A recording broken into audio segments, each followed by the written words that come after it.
what do you think is some of the common complaints, or I guess from you, that you have within regards to the fitness industry? I don't know that we have enough time for that. Um, the overarching issue that I have with the industry in general is that the information that's being presented is, generally speaking, way too complex for the average person to understand how to Mm, implement practically into their lifestyle. And there's just too much opinion and not enough fact. So we have some pretty hard science available to us about what works and what doesn't for the general population. And the general population is really who I serve. Like, I don't give a fuck about the BJJ athlete. I don't give a fuck about the elite bodybuilder. That's not my demographic. And that's not really, in my opinion, who needs help. We have an obesity epidemic in the United States because people don't eat enough protein. They don't move their body, period. They sleep like shit. They don't manage their stress well. They eat a ton of processed foods. They don't have no idea of how many calories they're consuming. So we don't need to be solving peptide based problems or, complex macronutrient issues. We need to be solving the very basic problems. And I think too many coaches are, well, I know how to build my pecs, so now I have the credentials to now help Mrs. Jones with her problem, and that's just not how it works. mm. What do you think is the biggest myth that's perpetrating on the internet right now that's doing the most damage? It's something outside of calories that are making you fat. Like, Mm, I still see too many people like blaming things like hormones or inflammation or cortisol or whatever else, as opposed to really understanding that those things can be affected by calorie consumption. But at the end of the day, the law of thermodynamics is going to continue to be true until somebody disproves it, which I don't think anybody will. So it's really no other. You can't formulate and create fat out of nothing. You know what I mean? Like, if you ate nothing for 3 weeks, would it stand to reason that you would lose weight? Probably. Is it practical to do that? Absolutely not. But there are strategies in how to control your calorie consumption appropriately to make it less miserable. But at the end of the day, I don't care how you slice it. If anybody says something like calories don't matter, well, they just fundamentally don't understand human physiology or physics. mm. And you're sort of very outspoken about influencers pushing nonsense. What do you think is the trend that annoys you the most at the moment? I think the peptide thing is really annoying because, first of all, these things aren't tested on humans yet whatsoever, outside of just, let's put it this way, man. I've experimented with performance enhancing drugs. I'm a recreational drug user, so I'm never going to tell you don't stick a needle in your body. But when you start to promote these things to the general public and you have a large influence and a large audience, and then you have a coupon code or a discount code attached to these things, I think you're doing a disservice because not all of these chemicals are appropriate for individuals. And you have no business, as somebody who's not a medical professional, to be pushing essentially medication grade pharmacology onto people that may or may not need it. Mm. Yeah, speaking of peptides, can you talk a little bit about peptides? What are peptides? So I'm not 100% well versed in any of this stuff. Like, it's just not an area of focus for me. The way that I understand any of these things, whether it's a peptide, whether it's a pharmacological substance like testosterone or like, a GLP-1 drug, a GLP-1 drug could be considered a peptide as well. Um, they're essentially chemical messengers to the body. They're going to ask the body to do some type of a task. That's kind of what hormone essentially does. But they're synthesized obviously by whoever. I mean, let's be honest. I've been buying my testosterone from somebody who's been synthesizing it in her lab for 10 years. Why do I do it that way as opposed to going to a doctor to get it? Because it's a pain in the ass. I mean, I've heard nightmare stories in Australia about how TRT is not easy to access either. But in the United Mm, States, you have to be classified as somebody who's hypogonadal, which means you have to have a testosterone level of under whatever it is, 200 milligrams per deciliter. And if that's the case, then they'll prescribe it. But then you still have to go through insurance and you have to go to the pharmacy to pick it up. And it's just, there's a lot of layers of complexity to get it. So I just circumvent that and I get it from somebody who I seemingly trust, but I don't know what she's doing to make these things. I don't know where she's sourcing her materials from. I don't know how clean her lab is. So unfortunately, with peptides, anybody can open up an online retail store, start synthesizing these chemicals by understanding the formulations of them, packaging them, and selling them to anybody who will buy them. And it's not a regulated industry. So there's really no checks and balances being put into place. So you don't really know what you're actually injecting into your body, just like Mm, any other supplement that you take. yeah. You know what really baffles me, Aram, is a kid can go get a sex change, right? And yet a man that's clinically depressed on the verge of a mental breakdown, maybe he's divorced, kids don't want to see him, and he's anxious as anything, can't get testosterone prescriptions.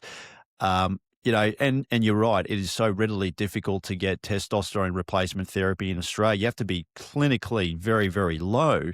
But what is sort of something that you wish or not functional medicine practitioners, but just general practitioner doctors need to understand about men's testosterone?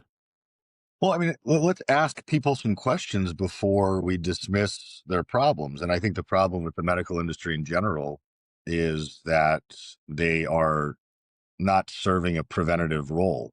It's a reactive role. Like I come in with a problem, whatever that problem is, and then they respond to that problem as opposed to discussing nutrition, mental health, fitness, stress management, sleep, any of that stuff. Like that's never coming up in conversation with general practitioner Mm, uh, medical providers. And that's really the issue. So let's say that man is actually deficient.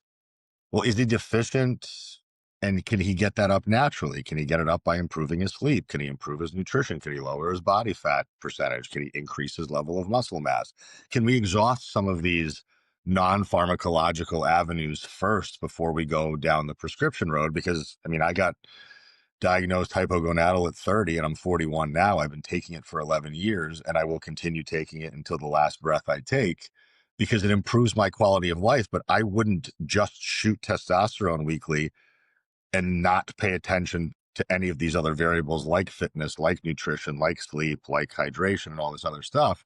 So it's not one or the other. You have to have both working at the same time to get the best possible outcome. mm, And I think it's the responsibility of the medical professionals to, again, like, I don't know how it works in Australia with here, the insurance companies kind of dictate medical care providing. And most medical professionals, because they're tied and bound by the insurance companies, they don't really have a lot of say in how they practice. And I don't think it's because they don't care about their patients. It's because they just don't have enough fucking time. Like, I think your average medical professional that's a general practitioner in the United States sees an average of like 30 to 40 people a day. So how is he supposed to sit down with each and every person and dig deep into their health history or into their habits and ask them relevant questions when when that person only has 3 to 5 minutes with their person and that's it? yeah. And the amount of toxins that we've dumped since World War II, Aram, and our foods now are sprayed with so many pesticides. And there's obviously things that you can do to mitigate chemical exposure. And if someone wants to increase their testosterone naturally, so obviously getting your body fat down, there's the enzyme aromatase, which converts testosterone into estrogen. So the fatter you are as a male, the more of this enzyme that's present. And the more of that can get converted from testosterone to estrogen. So getting your body fat down, sunlight, vitamin D, it's strength training, weight training. But say if someone does all the right steps right, they're getting good sleep, they're getting sunlight, they're trying to reduce their stress. What would be the steps be for someone that's, say, doing everything right? Should he be prescribed testosterone replacement therapy? What would you suggest? I mean, if somebody's actually doing everything right, I mean, the call that they'd have to make is by getting blood work done and verifying whether or not they are clinically low or at the end of the day also too, right? Like if somebody's doing everything right, sleeping, properly, managing their stress, keeping muscle mass on, lowering body fat, all of these things. It's not like, if somebody's at a 800 level of testosterone, that they're automatically going to be better than somebody who's at a 600 level of testosterone. It's going to be very individually dependent. And it's based on symptoms. Like, what symptoms are you still dealing with? Is it erectile function? Is it energy? Is it fatigue? Is it mood based? And that's up to the medical provider. Like, as a coach, I keep things very much segregated to what I know and stay in my lane. I don't give out medical advice to people. I don't make suggestions on medical interventions because that's not my scope of practice. I'm going to talk to people about the levers that they can pull and the things that they can control. Anything outside of the realm of practice that I don't have qualifications in, I don't speak to. Like, when it comes to this stuff, it's like, that's between you and your doctor. And if you want to experiment on yourself because you have access to things, go right ahead. And there are plenty of people on the internet that will guide you to do things like that. That's just not how I work. Yeah. And as far as a man optimizing his testosterone naturally, um, can you think of anything else that they can implement before they were to go on TRT? So sleep obviously is going to be paramount, but walk me through what someone can do to optimize their testosterone naturally.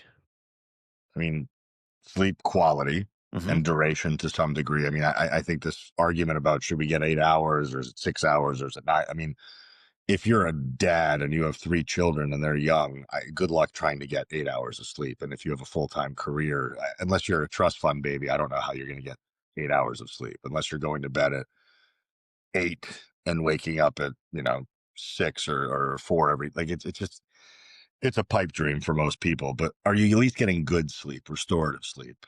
Alcohol consumption, drug consumption, and cigarette consumption. Like, if you're somebody who's smoking, drinking, or doing drugs regularly, good luck. I mean, that was my lifestyle in my 20s, and that's exactly why my testosterone tanked, because my body was stressed the fuck out and I was treating myself like a trash can, and that's exactly why I had to deal with what I dealt with. Are you eating well, and are you keeping body fat down, or are you at least trying to reduce body fat? Because if you're north of 20%, you probably have some work to do. And then, are you strength training to at least keep muscle on?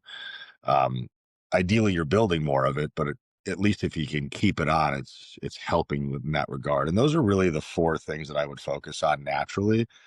Outside of that, you can certainly start micromanaging food quality, but I think that's a very slippery slope into obsession and disordered eating to some degree. If you're sitting there and flipping over every label and trying to reduce food dyes and chemicals, like, it's, unless you're growing your own food, I don't know how you would do it, because we have to go to grocery stores to buy our food. And I don't know that many people that have wild animals in their backyard or have, a bountiful garden in their backyard. Yeah. Yeah, it's so difficult, because we're swimming in a sea of pollution and environmental toxins.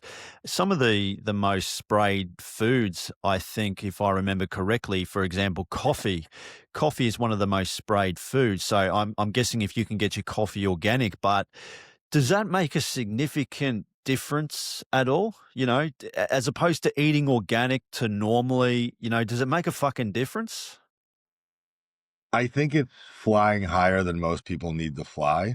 Like, figure out your general nutrition first. Like, figure out how many calories you should be eating, what's your budget for that, figure out how many grams of protein you should be taking in, get some balance around fats and carbs. Like, if you're walking around at 25% body fat and you're drinking wine or beer 3 times a week, does it really matter where the fuck your coffee comes from? No. Like, Mm, that's, your obesity is going to kill you before your coffee grounds are going to kill you. So, if you're one of these biohackers who, is out in the sun at 5 a.m. every day and rubbing their nuts in grass and barefoot walking and doing all this other crazy shit, if you want to micromanage where your coffee comes from, or reduce the amount of plastic in your house, or change out all the chemicals to make, sure, go right ahead. But to me, I mean, Lord knows I spent enough years poisoning myself with cocaine and whatever else I stuck in my body to have some fun. So I'm not going to be the one that stresses out about any of that stuff. And I know plenty of people that, I mean, look at your neighborhood crackhead or heroin addict who lives behind a dumpster, and they live to be 85 years old and they're homeless and they don't die. I don't think the human body is as fragile as we think it is. And I think we focus on a lot of the wrong stuff. Yeah, you hear stories about that too, Aram, of people that have smoked, drank their whole life and live in their 90s. And then you hear about people that are fit as fuck dropping dead at like 60 something from a heart attack. Like, how the fuck does that work? That's the thing, is like you can take every precaution in the world. And I honestly believe that a lot of it just comes down to stress. Like Hmm. the people that tend to be really like, again, I have no basis on this and no evidence on it, but it's just speculation. When you're wound up and you're anxious and you're always worried about something and you're trying to make everything perfect, you don't really have a chance to just fucking relax. And I think the people that are just wound that tight tend to just drop dead earlier because of that compounded stress over time. Whereas the guy who doesn't have a fucking job and lives behind a dumpster and has no worries in the world, like, yes, they have other stressors, but at that point, if they've been living under those conditions for decades, how much are they really worried about? And, I Mm, mean, I live in San Diego, and San Diego's got a very similar climate to Sydney. It's basically warm all year round. We have a lot of homeless people here, and I've talked to a lot of them because I'll see them out on the street, and they're very pleasant, very calm people. And a lot of them are homeless for very circumstantial reasons, and some of them it's mental health problems. But generally speaking, like they're not violent, they're not angry, they're not, abusing drugs and alcohol like we think they are. And who knows? Maybe that maybe lowering stress is an element of the equation. mm. And obesity is a scary one too, Aram. Childhood obesity is on the rise as well, man. It's fucking scary, to be honest. Um, and what do you think is the most uncomfortable truth behind why this is happening, especially in young children?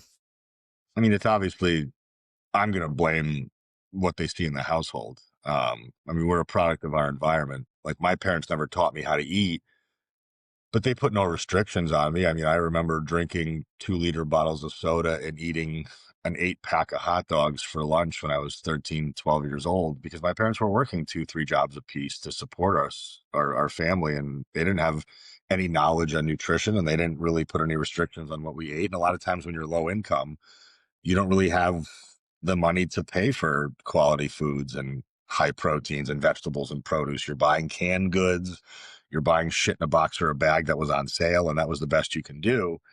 So it's really what are you exposing your children to as a parent? What are you teaching them? What do you personally understand about nutrition that you're passing on to your kids? And how is I don't know any 5-year-olds that are taking their bicycle to the supermarket to buy their own groceries. So obviously they're getting it because their parents are buying it for them. And if you keep a lot of that type of shit in the house, then obviously the kids are going to be exposed to it. And that's what they're going to grow up thinking is okay to eat all the time. And that's where it starts. And maybe they're seeing it with their friends who bring snacks into school. And, so and so is bringing this and this is tasty. And that's a very big problem, is the idea that now, and I lived in Australia back in 2005, and it wasn't much different back then than it is now. There was plenty of snack foods. There's plenty of high junk, sugar laden foods and high fat foods and very tasty foods that are, I almost want to say, kind of addicting, unfortunately. And it's not because we're broken as people that we can't control ourselves, but we only have so much willpower. I'm sure you like to enjoy the occasional drink and the occasional burger and the occasional bag of chips and the occasional cookie. But when we have a lack of discipline or stress or overwhelm or broken systems or no habits in place, then how are you supposed to control your consumption of all that stuff when it's readily available and it's less expensive? Mm, yeah, yeah. And you've said also, people treat macros like fairy dust. Why do most people misunderstand? Sorry, what do most people misunderstand about how nutrition actually works? Well, the overarching thing that we have to understand about nutrition is like everybody has a calorie budget. And depending on what your weight is, what your body composition is, and how much you move, you have a calorie budget that might be different than mine. Like I'm 5'8", I'm 205 pounds, and I'm 10% body fat. I can eat somewhere between 32 and 3,700 calories, and my weight body composition won't change. So that's my budget. I understand what my ceiling is. I understand what my floor is, and I can make decisions based off of that number. That's also predicated on the fact that I track my food. Most people don't. Most people don't track their food. Most people, let alone not track their food, but they don't even know what their calorie target is, because unless they've done that type of work to find that information out, most people don't know. So, like, that's the problem we have to solve first. So when I work with clients, my first job is to say, okay, what is your eating history? What do you know or don't know about nutrition? So we have to at least assess like where I can start with somebody. And then I determine, okay, based on your body composition currently, based on how much you move, this is what I think your predicted calorie target should be. But then we have to actually see the person execute that calorie target for a few weeks to see how their body responds. And my goal with everybody is to have them eat as much as possible, both food volume and calorie wise, versus eating as little as possible. Because the idea here is to build as much flexibility as we can to allow for overages, to allow for restaurant meals, to allow for some indulgences, to make this as reasonable and practical as possible so people aren't killing themselves Mm, and burning themselves out. So it starts there. And then you break it down more granularly. Protein obviously is the most important macronutrient. So let's find that number. And that's usually going to be somewhere between zero point 0.7 to 1 gram per pound of ideal body weight. It's about, I forgot what it translates into kilograms, but it's an easy equation to figure out. And that number really doesn't change much forever, really, as long as you're not gaining or losing too much weight. And then the carb and fat number from a fat loss perspective, can kind of fall wherever the hell it wants to fall. It doesn't really matter as long as calories are held in check and protein is abundant. You can be high or low on protein or on carbs and fats, and it doesn't really matter. But now, if we start to get into like athletic populations or people that have, you know, very, very extensive levels of training, we need to be able to match fuel sources to be able to contribute to that training. Yeah. And how would someone go about working out their daily calorie intake and their macros? So, is there resources on the internet where they can figure out their maintenance calories and then decide what deficit of a calorie intake they need to take? How do they work that out? Unfortunately, dude, most of the sources online are usually over prescribing people. I've seen a lot of people say, because it's typically based off, there's two formulas. There's Harris Benedict and there's Mifflin St. Gior, which are the two main formulas that a lot of these calorie calculators online will use. And a lot of them are based off of, yes, age, weight, and height, but then also activity level. And I think people overestimate and kind of overstate how many calories they think they're burning. And we don't really have any reliable practical resources or measurements that we can use as pedestrians outside of a lab university setting to really measure energy expenditure or calorie burn. So my best predictor, like the way, like you would, ideally you would link up with a professional, somebody like me who has some experience in doing this stuff, and hopefully they give you a reliable answer. The calorie calculators work well for people that are leaner and more active. Like typically, like the lower body fat percentage tends to be a little bit more spot on.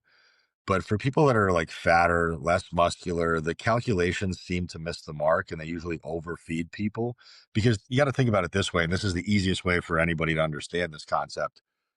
Body fat isn't active tissue. Like, it doesn't do anything. It's just a storage facility. Whereas muscle mass is active tissue. So that requires calorie consumption to keep that tissue active and moving.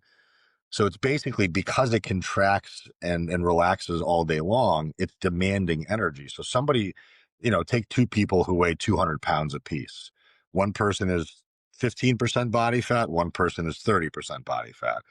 The person who's 15% body fat will be able to handle more calories than the person who's 30% body fat, purely because they're more muscular and less fat.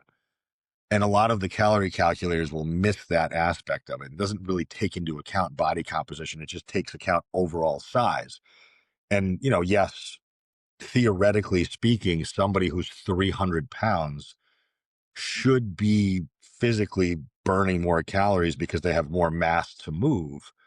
But very often you'll see somebody at that size. Yes, they can probably lose weight around 2,200, 2,300 calories. But if you were to put those numbers into a calculator, it might spit out a number like 3,500 for maintenance. And that's going to be way too high for that person because they're abundantly fat and under muscled. Mhm. And what do you think of some of the psychological patterns that people fall into that causes them to overeat? And I'm thinking late night eating. Most people are stressed as fuck.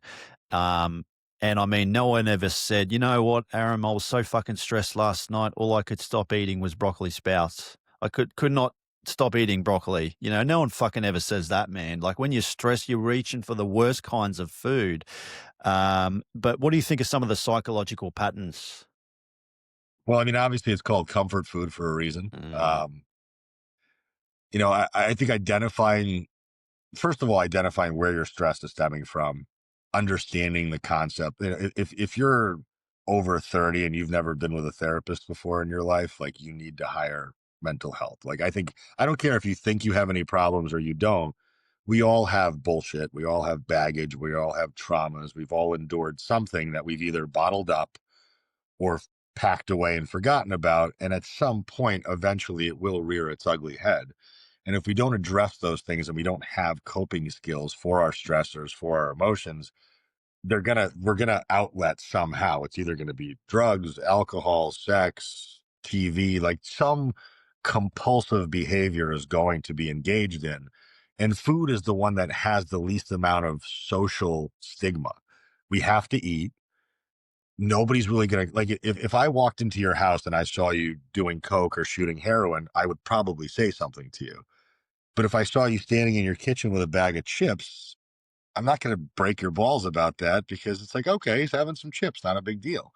So I think because society doesn't look at food as this thing that can be out of control, it's our responsibility to understand where's our stress coming from. Are we capable of handling it?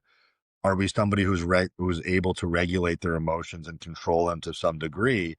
And do we have other things we can lean into when we're in these stressed out states that aren't as counterproductive as binge eating or mm, overeating or drinking or doing drugs? And that doesn't mean that we're going to be impenetrable to these problems. And it doesn't mean that we're going to be able to be cured of these issues because stress is always going to be present in our lives. But at least can we manage it? And I think that's really what it comes down to is knowing that, hey, if I'm weak in certain moments and I know that cookies are my weakness, well, maybe I don't keep cookies in the house for a little while. Maybe it would be like if an alcoholic was just recovering or just stepped into a recovery program, they're not going to be testing themselves by keeping a bunch of vodka in the house. that's right. You know what I mean? Like that would be insane to think about. But again, because food is food and people look at food as something they need to have in their house, well, yeah, like you said, we're not going to be overeating broccoli or grilled chicken or vegetables or fruits. We're going to be leaning into things like Tim Tams and chips and ice cream and shit like that. So if you are somebody who has issues, especially at night, can you be doing something at night like going for a walk with your family? Can you at least, or are you in this restrictive mindset around food to where you're saying, well, I can't, I can't, I can't, I can't. And then all of a sudden you just break eventually. Mm, So can we at least incorporate some of these things into our lifestyle strategically and in a controlled fashion to where they don't become compulsions? yeah. Let's talk about carbs, mate. Carbohydrates are an interesting one because people worry, oh shit, I shouldn't have carbs after 6 p.m. Don't have carbs at night. In times of stress, you're going to need carbohydrate. Well, people tend to want to have carbohydrates when they're stressed, but you need to manage your insulin, don't you? You need to manage your insulin, manage your stress. But carbohydrates are an interesting one because they also can increase the production of serotonin, which is the neurotransmitter that aids sleep. And I've done a bit of reading, especially with carbs, pre-bed.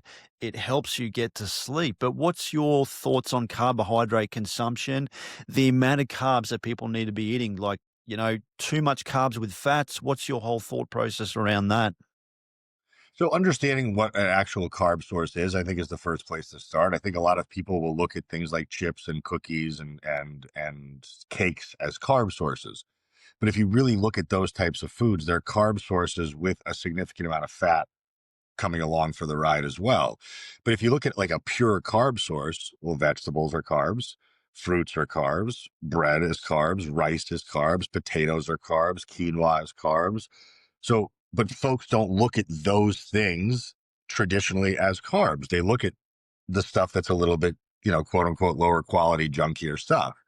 So I think once we can tease out what an actual carb source is, well, now we can be a little bit more strategic about eating the stuff that I think has more nutritional value to it, like a potato, like a fruit, like a vegetable, like a rice, like a nice baked bread versus the cookies, the chips, the sweets, the snacks, the stuff that has carbs in it, but also has more calories because they have fat in it as well. And I think demonizing carbs is really one of the biggest issues that we see in general with most people who don't understand nutrition, because they identify, again, the carbs that they're over consuming, the stuff that they like. Again, have you ever sat down to a bunch of potatoes and just couldn't stop eating them? I mean, in potato form. I'm not saying in chip form. I'm saying in potato form. Unless it's a mashed potato with a lot of butter and salt on it, unless it's a deep fried potato that's a French fry, you're not sitting down to a baked potato with nothing on it and eating it without regard and control. So that's part number one. Part number two is understanding, just like a calorie budget, we have to assign a level of carbohydrate intake that's not going to then have somebody exceed their calorie consumption. So we know that if you ate nothing but sugar cubes and you landed within your calorie budget, you can lose fat. We've seen that before. We've seen the McDonald's diet. We've seen all sorts of experiments. Kevin Hall's done this stuff. So we can literally eat nothing but potato chips all day. We can eat nothing but ice cream all day. And if we fall within our budget of calories, which are either maintenance or lost calories, then we'll be able to get that outcome. Mm. So carbs inherently aren't a bad or good thing. There's no morality to any of these foods. It's we assign them based on our belief systems, based on the bullshit we hear on social media or from our friends. And diets like the ketogenic diet are popular because they help people lose fat or weight rather very quickly. Now, why is that? Because, well, if you reduce carbs, A, you're reducing calories, or if you eliminate carbs, you're eliminating a calorie source. And also carbohydrate, carb water, they induce water retention inside the body. So for every 1 gram of carbs you consume, you could be retaining up to 3 grams of water. So if you reduce the amount of carbs you eat, let's say by 100 grams, that's 300 grams of water you're no longer carrying around.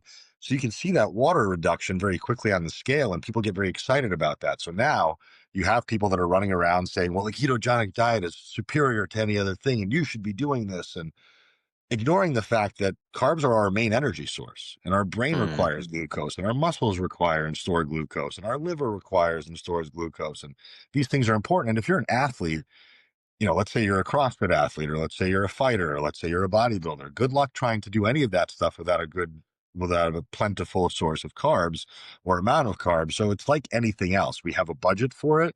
We have to find that budget, and we have to be able to strategically adhere to a budget, understanding that there are pure carb sources and there are fat heavy carb sources. And we have to know the difference. Yeah. Are carbs bad to have at nighttime before bed? Nothing is bad at any time. I think people have this idea that we have this like special witching hour where if you consume food after a certain amount of time, it's all of a sudden going to be deposited into fat. Generally speaking, again, the calories are what rule the roost. And if you follow your calorie budget, I mean, you can eat, let's say you have a 3,000 calorie budget. You can eat 3,000 calories at dinner time after the sun goes down and nothing would change. Are you going to maybe impact sleep quality because your digestive processes are going on? Sure, to some degree. I think there's an argument to be made there. Can you wake up a little bit more bloated because of the stomach contents that you've gone to bed with? Sure. So those things can be taken into account. But I think from a fat gain or loss perspective, it doesn't matter when you eat. It doesn't matter how often you eat. The metabolism doesn't really know the difference. So just do whatever works best for you. Yeah. Yeah. And with carbohydrates and, depending on the type of activity you do, what do you think of carb cycling? I like it. I mean, I like it because if somebody has the consistency and the foundations of basic nutrition down already, then it's something they probably don't mind doing. If somebody's regularly tracking their food, if somebody's preparing most of their own food, then something like carb cycling is not invasive or complex for them. If somebody's brand new to this stuff, I'm not going to throw carb cycling at them at all, because that's just too much effort, too much work, too much planning. But if you look at people like bodybuilders, if you look at athletes, strength athletes, if you look at people who want to deploy lower calorie days based off of activity levels, I don't think the science is strong enough to support that these things are definitively effective. But anecdotally, they seem to make sense for people, because what it does is it controls overall calorie consumption, and it provides acute boosts of energy based on the demands that you're putting your body through. So for somebody who's, um, let's say they're a strength athlete, does it make sense for them to eat a lot of carbs before a strength training session? Yeah, of course. Mm, It's going to increase insulin. It's going to increase energy. It's going to make you a little bit more excitable because you have this food coming in. So all of a sudden you're a little bit more pepped up. So there is some argument to be made for those carb cycling days for people. But if somebody's just trying to generally lose body fat and improve body composition, I don't think they have to go down the road of carb cycling. mm. Um, it wouldn't be any more superior to just regular calorie control. Yeah. And it's fun, man. It's fun to eat shit. It's fun to eat pizza and pasta and to have a chocolate cake here and there. I enjoy it, man. I like to have a cheat meal. People like call them cheat meals. I just like to have them. But I think a lot of people need to be careful too, not to overeat, not to overindulge, because they need to sort of, I guess, if they're trying to lose body fat. Well, here's a question: how can someone lose body fat but still enjoy their favorite meal? And if they try and plan it out through the week, so say for example, their cheat day or their meal that they like to have is on a Saturday night. What are some of the things that you would recommend for them to do in order to have that cheat meal? Well, there's a lot of different directions we can go with this question. So first of all, I would assess that person's relationship with food first. I think we're a little bit, in America at least, we're a little bit more sensitive to verbiage and terminology. So something like using the word cheat to somebody is inherently saying that they're cheating on something, which is already a bad thing. So are they associating cheat with bad? And if they have a bad relationship with food, I work with mostly women, so I'm very, very cognizant of this stuff, because it carries a lot of weight for people. And there is women that are struggling with disordered eating because of diet culture and because of using terminology like cheats or good or bad food. So I'm very careful about how I address this stuff. If we assume that somebody has a good relationship with food, they're in control, and they can manage the psychology of it, then, if let's say you want to have, I don't know, let's call it, you guys still have Outback in Australia, right? Yeah. I remember living in Sydney and trying to find Outback because I was missing bullshit American food, and it took like 2 hours. We had to like drive into like the Blue Mountains to find it. Um, there was one Outback with 2 hours away from Sydney. You're talking about Outback Steakhouse? Yeah, Yeah. yeah. So we found one when I was living there, but I wanted to get a bloomin' onion, Mm. and I mean that's a 2,000 calorie bomb. But let's say that's your favorite meal. You want to have a bloomin' onion, you want to have a steak and fries, you want to have a piece of chocolate cake, and let's say that's a 3,500 calorie meal, but you're dieting on 2,000 calories. Well, you can take a couple different approaches. You can eat a little bit less in the days up to that day, or you can eat a little bit less on the days after that day to kind of make up for that calorie consumption. Or you can look at that day as really one day. It's probably not going to make a meaningful impact. Like, yes, there's the mathematics of it that do add up on average over the course of a week. But if you look at, like, let's say you do that 4 times a month and you eat 3,500 calories 4 times a month on a Saturday, but every other day you're running a 2,000 calorie day, and that's a deficit for you. Those meals that you have on that Saturday probably aren't going to make that much of a difference in your fat loss goal over the course of a month's time. So I think being able to zoom out and look at the overall impact and the overall consumption of food that you have on the other days of the week that are much more important and more impactful, as opposed to these acute bouts of overconsumption that people are so worried about, right? Like whether it's holiday eating or the occasional meal out or the occasional overindulgence. If they're truly controlled and they're truly occasional, they don't really carry a lot of weight or impact. But if it's out of control, if it's consistent, if it's unmonitored or untracked, then how do you really know? You can't really pinpoint where the problem is. And I think that's really the overarching problem. But you can Yeah. certainly implement certain strategies to keep that calorie average down if you want. Yeah.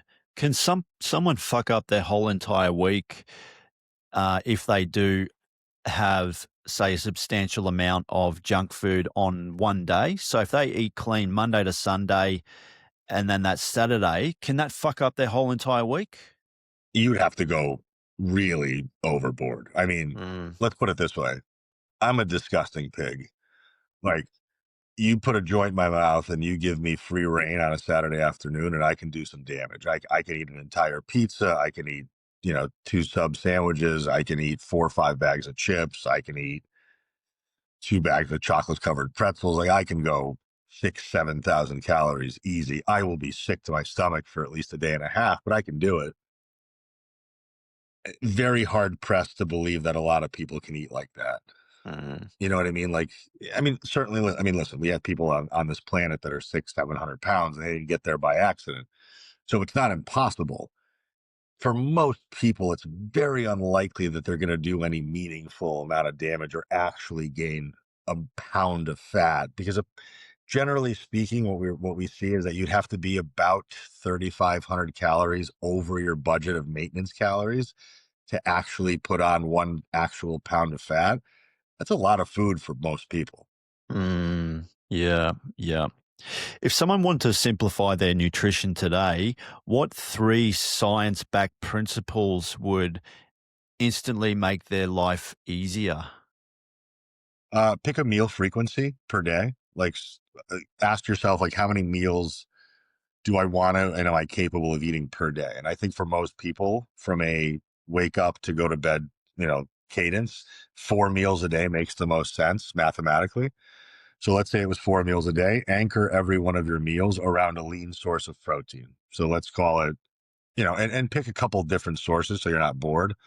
So let's say chicken breasts and lean ground beef, mincemeat. I know that you guys have kangaroo meat pretty readily, right? We do, man. Yeah. So, and that's a very, very lean. I think it's almost 99%, It's super lean. right? Yeah. Is it And is very it and is high it in iron and protein.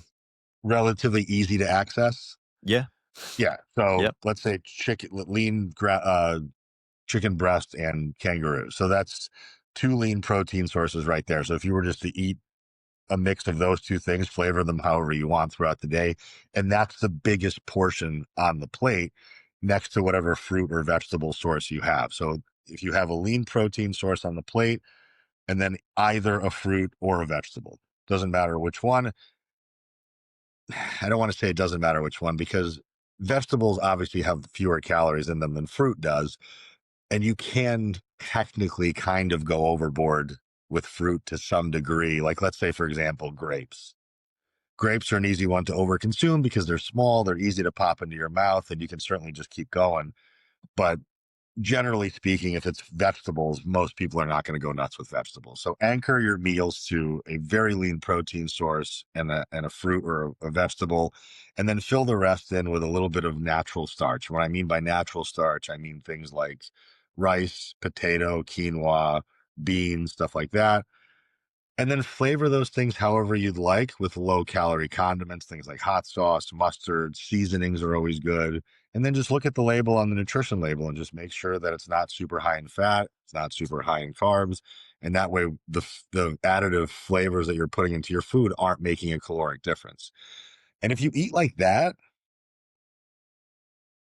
it's very hard to say that you're going to overconsume unless your portion size are just massive. And then give yourself some breaks throughout the week to where you can enjoy some stuff that you enjoy without feeling restricted. So whether it's going out to eat to your favorite restaurant, whether it's having that coffee from the favorite place that you like, if you're a chocolate person, incorporate some chocolate into your diet so you're not missing that.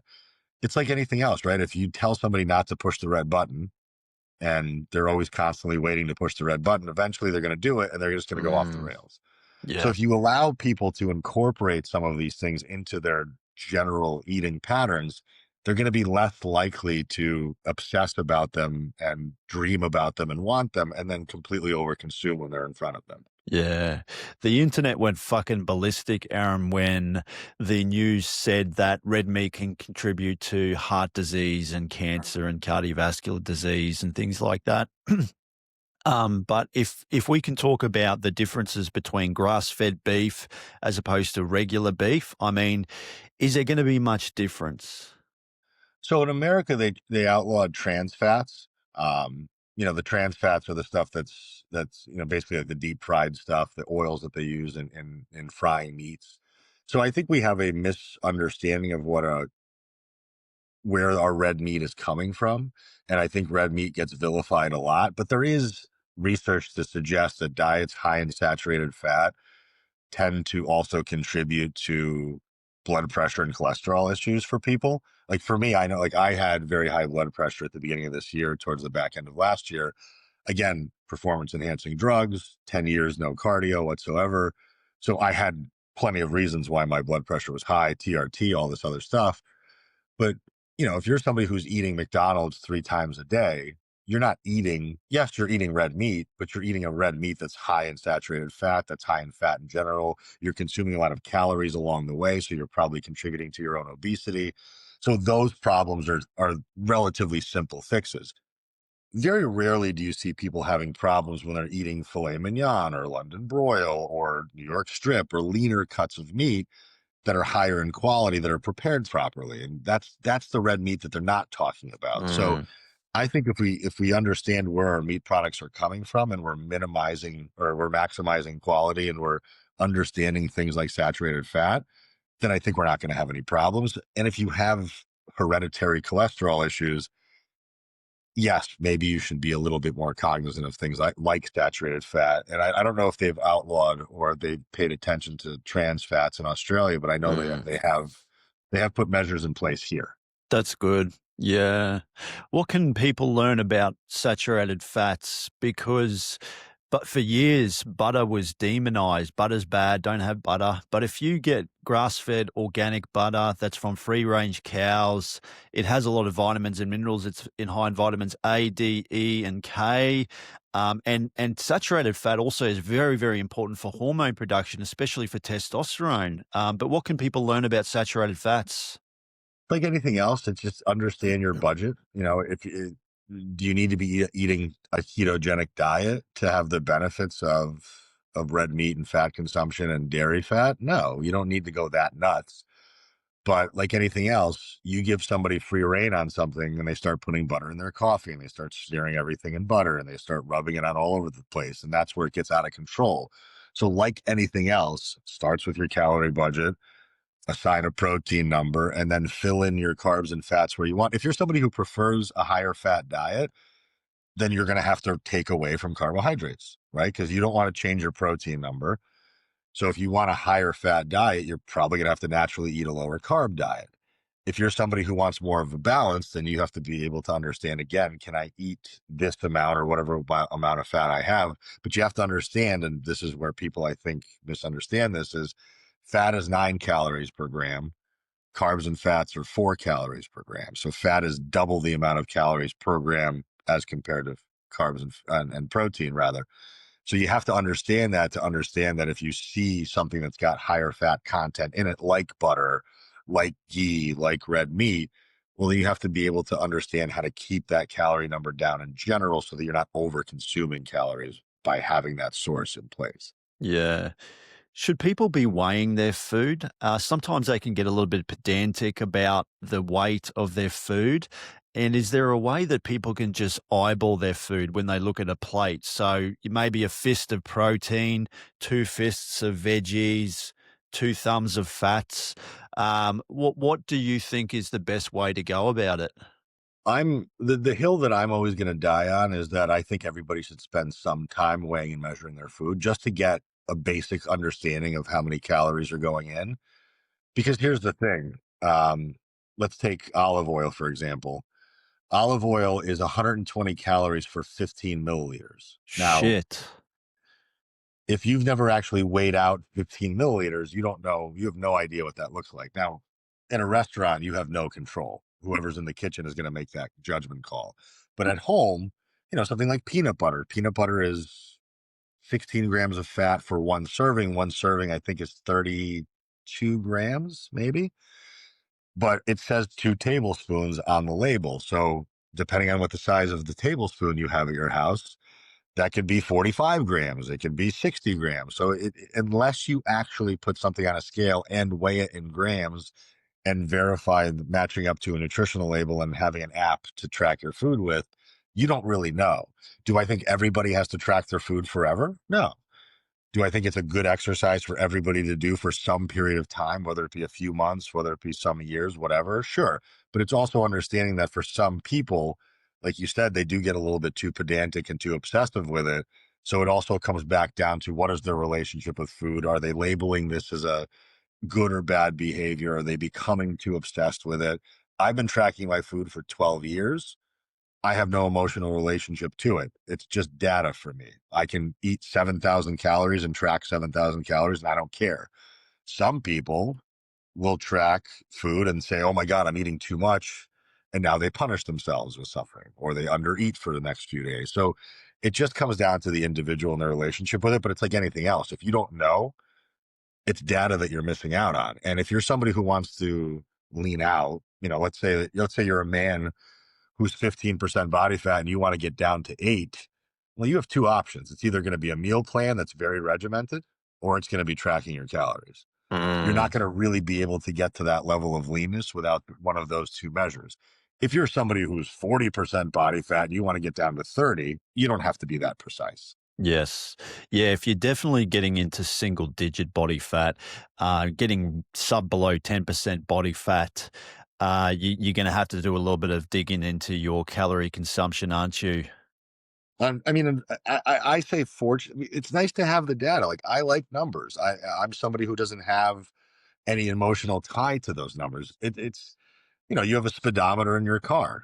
When you're driving your car and there's a speed limit on the road, you have to be able to match the number you see on the steering wheel on the dashboard to what you see on the road.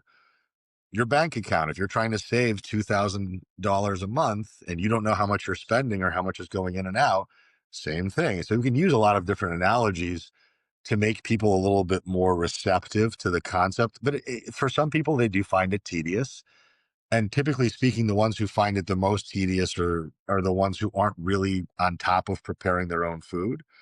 And we have to understand that when we're tracking food, it's really only going to apply to the stuff we make at home because we have utmost control of that. We don't have any control over it when we're at a restaurant, nor do I want to have somebody bringing their food scale to the restaurant with them. Yeah. Yeah, exactly. Yeah, you can't just bring your scales to a restaurant and then weigh your protein and your carbs and your fats. I mean, it'd look I mean, ridiculous if you you did. can, Yeah. but you're an asshat at that point. I mean, listen, if you're a bodybuilder and you're 3 weeks away from your show and your family comes into town and they're like, hey, we got to go out to eat together. Well, you got two options. You're either going to bring your food with you to the restaurant or you're going to eat with something that they have there. You're going to put on a scale and make sure because details at that point matter. But for your average person, you don't need to be weighing your food in a restaurant. You just have to accept that you're probably going to be eating more calories than you think you are. There's probably more oil in your food than you think there is. And that's okay. It is what it is. It's not something you're doing every single day, 5 times a day. Yeah. Is there a suboptimal body fat percentage range for men and women to sort of keep around? So the late Charles Poliquin, rest in peace to him, said if a man can get under roughly 10% body fat, that's good. Um, but what's your opinion on body fat percentage? Is there a right number for men and women? Again, and a lot of it's going to come down to internal biomarkers and health markers for that individual. But like, you also have to talk about sustainability. I know for me, I can be at 12 almost effortlessly.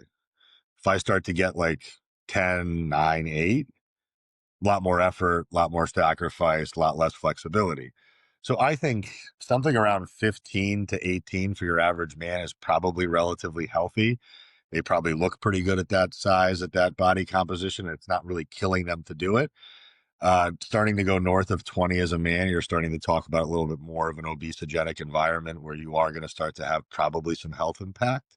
For a woman, I think something around 20 to 25 is pretty maintainable and sustainable and probably not that hard to get to for most people if they're paying attention to it.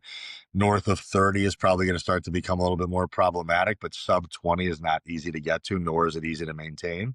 So I would say 15 to 20 for men, 20 to 25 for women. Yeah, yeah.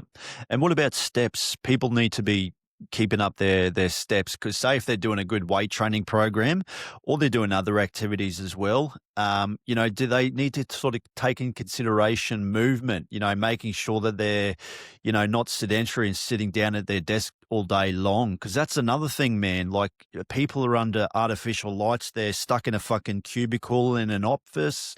They're not getting enough steps in. People, do they need to sort of understand movement and what they need to do as far as steps? I mean, I wear this all day. I like being able to, again, a data point. I like having data. I think most, I think in America specifically, I forgot what the number was, but I think it was something around 4 to 5,000 was what your average step count was for most Americans, which I think is to be pretty low. I just spent 6 days with my family in Florida on a family vacation, and I mean, if my parents broke 5,000 any one of those days, I would have been surprised. I like to tell most of my clients aim for 7,000 or more as a minimum. If you're somebody who's, you know, let's say you're doing 3 gym sessions a week and you're doing full body training sessions 3 times a week. And let's say you're averaging 7,000 steps a day. I think you're meeting basic requirements, but then there needs to be a cardiovascular component added into this because I come from this weird place to where when I was first getting taught this stuff, it was really a high emphasis on strength training being the most important thing. And cardio was kind of almost being talked about negatively. Mm. I've very much swung my perspective on saying that I think everybody should be doing at least 60 minutes of cardiovascular work per week, if not more. I think there's multitudes of benefits to cardiovascular work, and I think getting in at least 20 minutes per session when you do it is probably a kind of minimal effective dose. And that's because we need to tax the heart rate and the cardiovascular system just like we do. We need to put stress on our muscles to get them to grow. We need to stress our heart out a little bit to have it adapt, and we need that blood flow and we need that circulation to build capillaries and blood vessels throughout the body to oxygenate blood and carry blood and nutrients to different tissues. So, depending on what your fitness level is, steps may no longer be doing it as far as cardiovascular work. It is contributing to overall movement, which is good, but it's not really taxing the cardiovascular system significantly enough to create cardiovascular adaptations. Now, if you're somebody who's 500 pounds and doesn't move off the couch, a couple laps around your house might be enough to start to tax the system enough. But if you're somebody who's relatively lean, relatively low body fat, and you're not doing any cardio whatsoever, and you're just relying on steps, I think you're missing a big benefit. Yeah. Can someone still lose body fat without getting the required amount of steps in? Like, if I remember correctly, Vince Gironda, who was a famous bodybuilder, some of his workouts, right? If we look at 8 sets of 8 method, 8 by 8 is a workout where you can superset, where you might do, say if we do chest and back, right? You bench press and then superset with pull ups. Your rest period between alternation of sets is quite short. He used to call that an honest workout. But it's a shit ton of volume, but it's very, very quick. Your heart rate's fucking going a million miles an hour. Another program would be German body composition training, where you superset upper body with lower body exercise. Blood draws from your legs, moves to your upper body. That has a peripheral heart action effect because it's demanding. It's going to have a large physiological effect on lactic acid production. Anytime you increase lactic acid in the body, your blood pH levels drop. That sends a signal to your brain to accelerate growth hormone. The more growth hormone that's circulating your body, the more fat loss. But German body comp, man, like I've done that many times. It makes you fucking sick, but it works. Your heart rate is beating a million miles an hour. Like if you're doing like CrossFit kind of style workouts or workouts like that, does someone really need to get more steps in or? I still think yes, because outside of that, like let's say you did nothing else outside of those training sessions, it puts a lot of emphasis on your nutrition to control the equation now. And we also know that people who train hard are probably going to be much, much more hungry than the person who doesn't do much at all. So it's very easy to eat back whatever 700 calories that you burn during those sessions. So if you're not also moving around outside of exercise, it's going to be much, much more difficult for you to control calorie consumption. And that's where most people would start to have difficulty. So, and we also understand too that just because your heart rate is up doesn't necessarily mean that you're burning a ton of energy. Uh, let's take, for example, my former Fridays and Saturday nights when I was doing 2 to 3 grams of cocaine. You don't think my heart rate was up during those sessions of, I would look at my watch and my resting heart rate was 140 for 6 hours straight. Am I necessarily burning a ton of calories during that time? No, my heart rate is artificially elevated because of a methamphetamine inside of my body. So just using heart rate as a proxy for calorie burn, I don't think is a good proxy. I think we have to understand there's a difference between heart rate work during a training session with weights versus heart rate work during a rhythmic session of cardiovascular bouts. And it's just that you're just making it that much harder and you're putting that much more pressure on yourself to be more precise with your nutrition if you're not also doing the work outside of that with steps. Mm. Why is sleep such an underrated tool when it comes to fat loss, Aram? And what does the research show about sleep nowadays? It's fascinating, man. It really is. So it's not a direct contributor. It's not like if you sleep better, you lose more fat independent of calorie intake. I think everything has to come back down to the idea that what is influencing calorie consumption or expenditure. So if you sleep like shit, we know a couple of things definitively.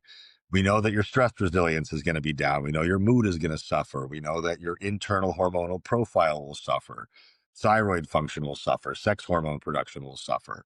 We know that you're going to have dysregulated hunger and fullness function inside of your body. So all of those things will contribute to your ability to control calorie intake or expenditure. You're not going to really have much energy to want to go and do anything else with.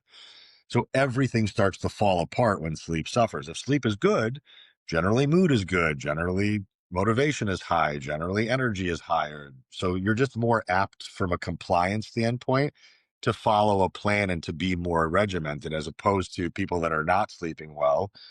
They're probably abusing caffeine. They're probably not regulating their consumption of calories very well.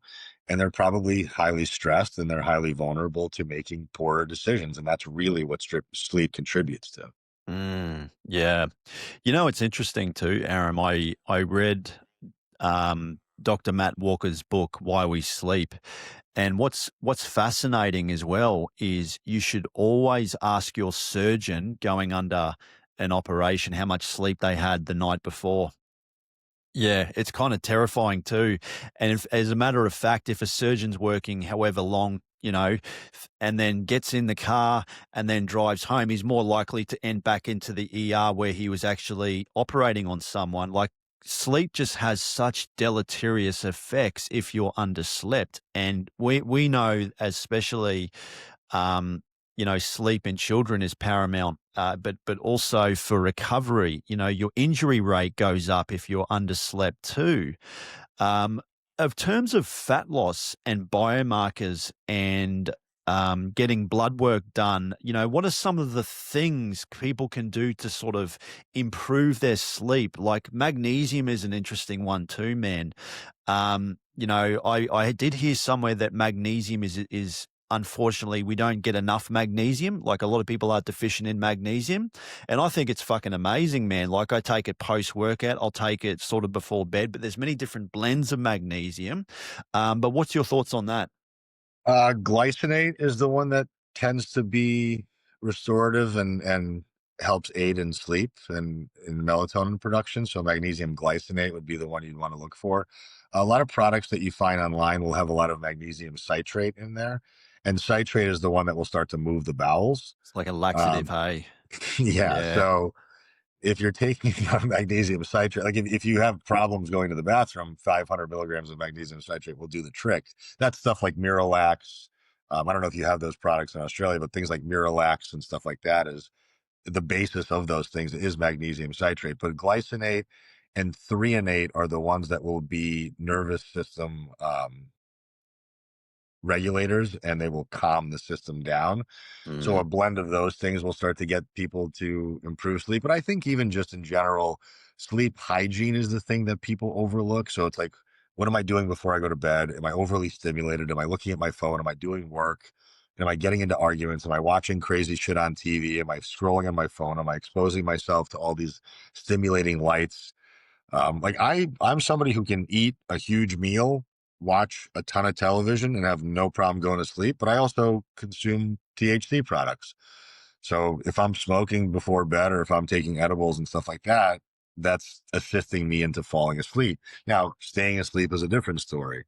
A lot of people have trouble, not maybe not have trouble falling asleep, but they have trouble staying asleep. And staying asleep can be a really complex problem to Yeah. solve. It really just depends on the individual and what they're struggling with. But I think doing the best you can with just calming everything down before bed and giving yourself 30 to 45 minutes of just chill time before sleep is the best way to do it. And if you need chemical aids like magnesium or like ashwagandha or whatever else, then sure, I think you can go down that road. But everybody's always going to look for the supplement fix first before they address their behaviors, unfortunately, because it's Mm. easier. But I think habitually changing your routines is really what's going to contribute to the long benefits. How does someone stay asleep? Because that's annoying. Whoever I mean, it's frustrating as anything when you have to get up and take a piss in the middle of the night. You come back to bed and you try and go back to sleep and you can't. Like how do you control that part of it?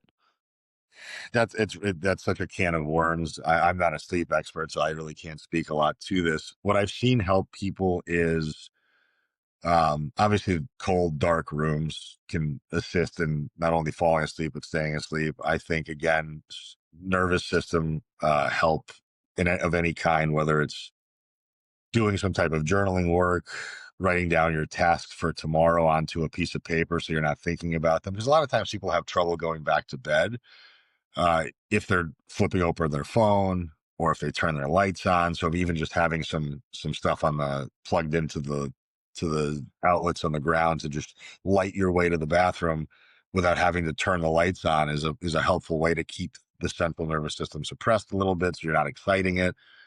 And if you're somebody who's crawling back into bed and then immediately, oh shit, I got to be up in 3 hours. What do I have to do? And then your mind starts racing. Something as simple as putting a little headlamp on so you don't wake up anybody else, writing down what you have to do to get that stuff out of your head can assist in maybe getting back to sleep. But that could Mm. be a very complex problem for people to solve. Yeah, yeah. Why is your Instagram called 4 Weeks to the Beach?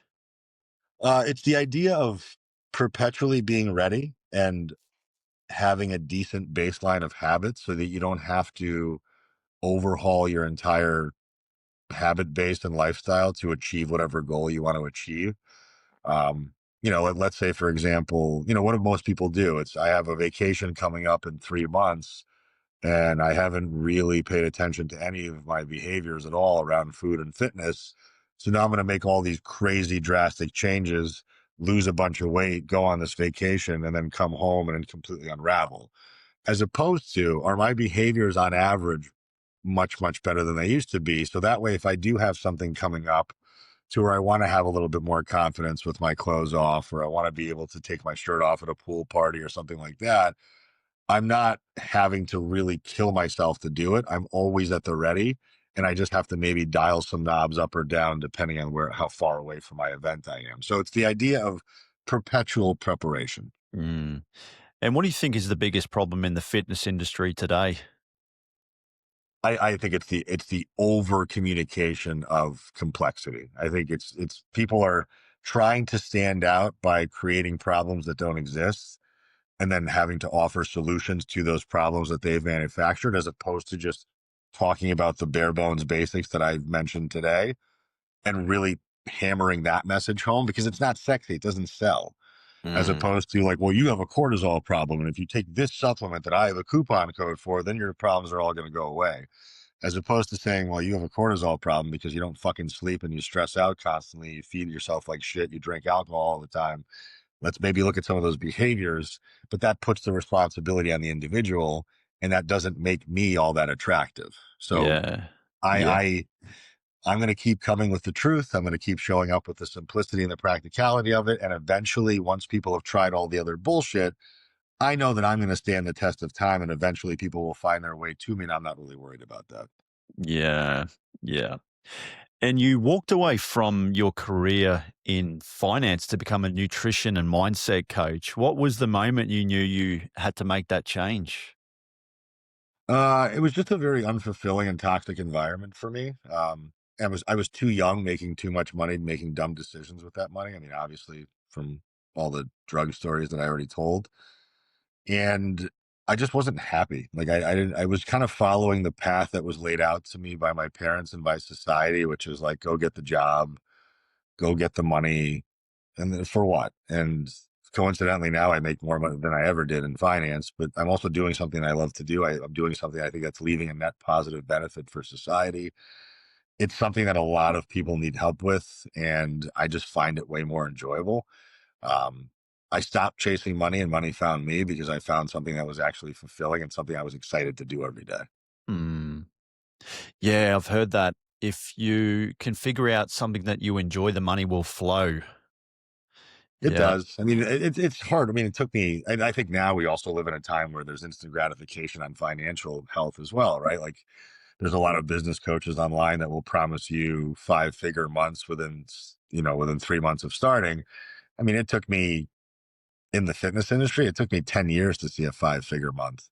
And Wow. I was working my ass off, handing out towels at gyms and making $8 an hour and learning and educating and networking and going to conferences and doing courses and this and that, and just slowly building up a book of business and a bank of trust. And then eventually, when I went online, because I had to, because I moved from the East Coast of the United States to the West Coast, I had to start all over again at 36 years old, and I had to go fully online. And it was just about creating content and putting out the right message and provoking thought for people to find me. And I mean, yes, I do well now, but it's still a fight. It's still a battle every day. It's still a grind to fulfill your clientele base and keep them interested and make sure they're getting the help and the support that they need. And then I think fulfillment is the most important part, because if you're always having a lot of coaches will sell paid in full packages. I don't do that. I do month to month because I want people to have long lasting relationships with me, as opposed to having the 6 month contract expire and then having to go out there and find new clients.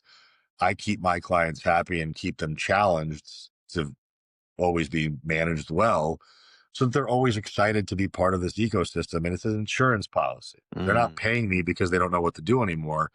They're paying me for accountability, and they're paying me for support that's ongoing. Yes. Yeah. And where can people find you, Aram, if they want to book in with you? And what services do you offer? So my services are comprehensive. So I'm doing nutrition and training. Some people think that their training is good and they kind of ask me for nutrition only, which I will do, but I prefer to have control of both areas, because then that way we can put a comprehensive plan together. But all of my stuff is on Instagram. It's at 4 weeks to the beach. I answer all my DMs. I don't have any assistant coaches or virtual assistants. So I do everything from, answering messages to hopping on phone calls. Everything is me. I also host a educational event for fitness professionals called the Real Coaches Summit. It's hosted in Vegas every year. Next year's is April 26th to the 28th, and that's at realcoachessummit.com. And that's a 2.5 day event for anybody that's in the fitness industry or even related industries where they just want to learn more about varying topics within the industry, like nutrition, like training, like Mm. cardiovascular work, like peptides and stuff like that. So I'm trying to do as much as I can to not only help the end users of this stuff, but also try to educate coaches to and mentor coaches to do better, so that our industry gets taken seriously a little bit more than it is. Yeah. One thing I should commend you on too, Aaron, is you're very responsive towards messages. You pretty much message instantly. And, a lot of people, I think, because they're so glued to their phone, people always have their fucking phone on them. But what can people learn about being a little bit more responsive? And especially, too, if you have a high end business deal or an opportunity, you want to be fucking quick, too. Set the standard and set the expectation. If your phone's already in your hand, like I'm not scrolling through Instagram all day long. Like I'm not swiping through reels. I'm not wasting time. Like I'm on my phone to service my current clientele base. and to fulfill a promise to my audience. And that's why I'm on my phone. So if somebody sends me a message, I take that seriously and I respond to them as immediately as I can because I want to be able to either solve a problem or address their concern in real time. Because if I don't, three more problems might crop up after that I haven't addressed. So I think response time shows a level of care and integrity. Mm. I think it's, if you promise a fast response time, then you need to hold yourself to that standard. And it's also setting the expectation of availability. Like my job is to be an online coach. Online means remote, remote means phone, remote means using these different platforms and mediums to communicate. And I think communication is unfortunately watered down. I think it's as fast as it could be. It's not because people don't know how to manage their time or their businesses properly. And unfortunately, clients will feel that. And if you're not responding to people, they'll find somebody who will. Yeah.